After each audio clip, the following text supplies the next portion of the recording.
Ngayon naman, gagawa tayo ng reflection. Ito yung paano gawa ng reflection.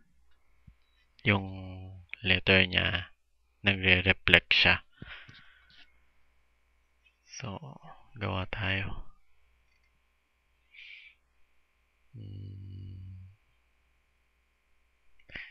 Yung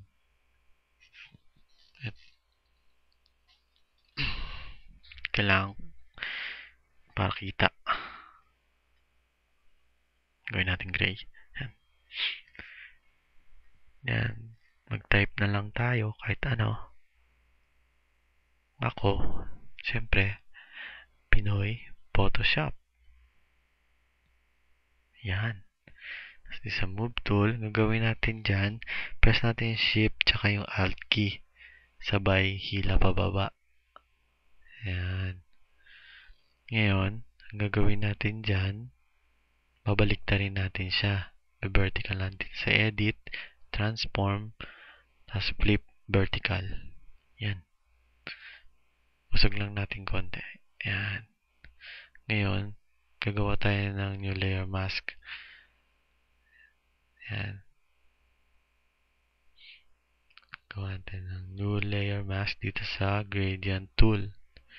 Yung gradient tool, ang option niya dito sa taas. Pero, hanggang pababa, hilahin natin. Yan.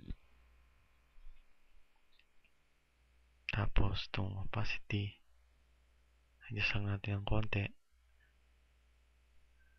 Yan. Pati dito sa, siguro, dito sa fill. Fill siguro pwede. Yan.